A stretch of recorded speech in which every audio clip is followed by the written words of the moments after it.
Ready.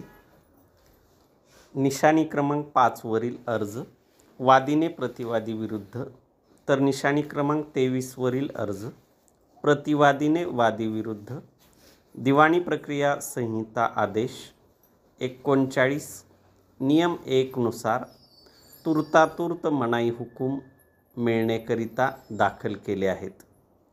प्रतिवादीने वादी विरुद्ध प्रतिदावा दाखल केला आहे।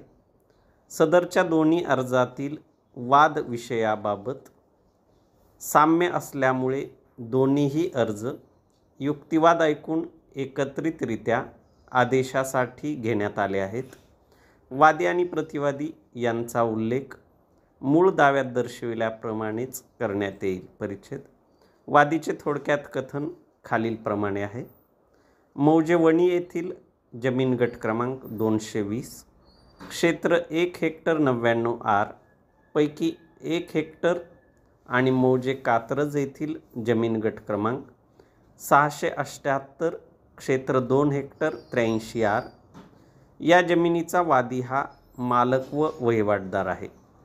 वादीचे असे कथन आहे की त्याने व प्रतिवादीने मिळून मौजे वणी येथील जमीन गट क्रमांक 220 ही जमीन रक्कम रुपये 40,000 यास पारुबाई हिच्याकडून खरेदी खत क्रमांक 480/1990 नुसार खरेदी केले आहे।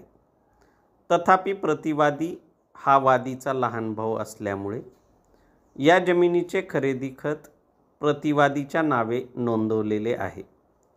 सदर खरेदी खतानुसार फेरफार क्रमांक 812 मंजूर झालेला आहे व प्रतिवादीचे नाव जमीन गट क्रमांक 220च्या 712 पत्रकी नोंदवण्यात आले आहे।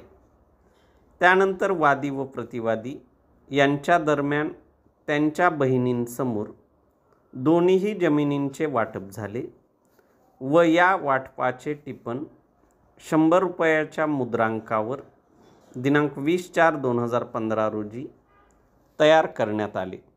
त्यानुसार फेरफार क्रमांक 5545 हा मंजूर झाला व वादी आणि प्रतिवादी यांच्या नावाची नोंद जमीन गट क्रमांक 220च्या 712 पत्रकी घेण्यात आली। परिच्छेद वादीचे पुढे असे कथन आहे की जमीन गट क्रमांक 678 मधील 2 हेक्टर 83 आर क्षेत्र हे त्यास कमाल भूधारणा कायद्याखाली मिळाले आहे व सदर क्षेत्राचा तो सन 1976 पासून मालक आणि वहिवाटदार आहे।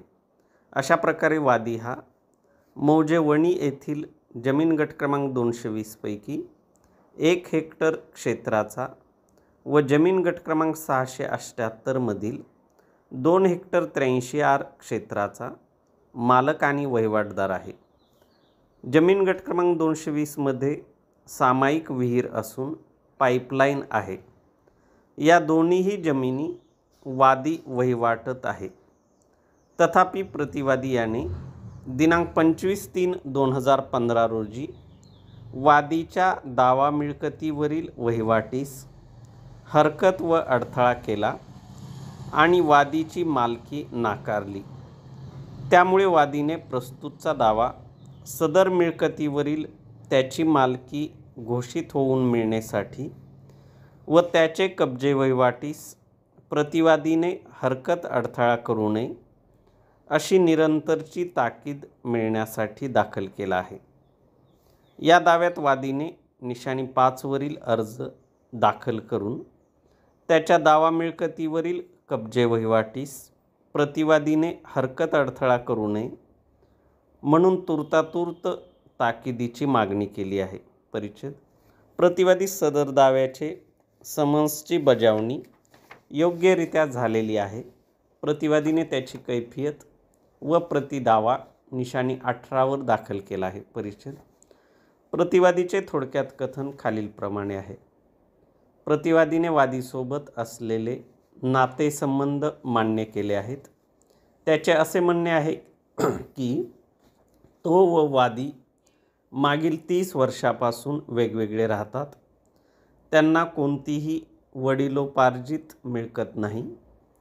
त्याने मोलमजुरी करून तसेच खाजगी लोकांकडून रक्कम घेऊन व पत्नीचे दागिने मोडून पारुबाई हिच्याकडून दिनांक 17/4/1989 रोजी गट क्रमांक 220 मधील 1 हेक्टर 99 आर क्षेत्र विकत घेतले आहे. त्यामुळे सदरची मिळकत ही त्याची स्वकष्टार्जित आहे. खरेदीच्या तारखेपासून तो गट क्रमांक 220 मधील 1 हेक्टर 99 आर क्षेत्राचा मालक व वहिवाटदार झालेला आहे. खरेदीनंतर फेरफार क्रमांक 812 हा मंजूर होऊन जमिनीच्या महसूल अभिलेखात त्याच्या नावाची नोंद झाली आहे. सदर जमिनीत विहीर खोदण्यासाठी शासनाने अनुदान मंजूर केले आहे. त्यानंतर त्याने या जमिनीमध्ये स्वतंत्र पाईपलाईन केलेली आहे व विद्युत मोटार बसवलेली आहे. प्रतिवादीचे असे म्हणणे आहे की वादीने खोटे व बनावट वाटणीपत्र तयार करून महसूल अधिकाऱ्याशी संगनमत करून फेरफार क्रमांक 5545 हा मंजूर करून घेतला व गट क्रमांक 220च्या 712 पत्रकी स्वतःचे नावाची नोंद केली. सदरची माहिती प्रतिवादीस होताच त्याने उपविभागीय अधिकारी यांच्याकडे अपील दाखल केले व दिनांक 22/2/2017 रोजी उपविभागीय अधिकारी यांनी आदेश देऊन सदरचा फेरफार रद्द केला. अशा प्रकारे वादीचा गट क्रमांक 220 या जमिनीशी कोणताही हक्क अधिकार नाही. त्याने सदरची जमीन बळकावण्याच्या उद्देशाने प्रतिवादीस हरकत अडथळा करण्याचा प्रयत्न केला आहे.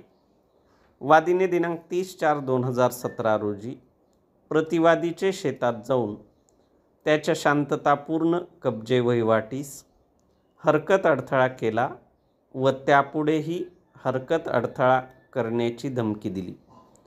त्यामुळे प्रतिवादीने याच दाव्यामध्ये प्रतिदावा दाखल करून निशाणी 23 तुर्तातुर्त मनाई हुकूम मिळण्यासाठी अर्ज दाखल केला आहे. परिच्छेद वादीने प्रतिदाव्यास म्हणणे दाखल करून प्रतिदाव्यातील सर्व कथने नाकारले असून दाव्यातील कथनांचा पुनरुच्चार केला आहे. परिच्छेद वादीचा दावा वादी व प्रतिवादीच्या अर्जातील कथन, प्रतिवादीच्या कैफियत व प्रतिदाव्यामधील कथन तसेच वादी व प्रतिवादींचे विधिज्ञांचा युक्तिवाद ऐकल्यावर खालील मुद्दे माझ्यापुढे उपस्थित झाले. त्यावरील निष्कर्ष मी कारण मीमांसेसह पुढील प्रमाणे नोंदवित आहे.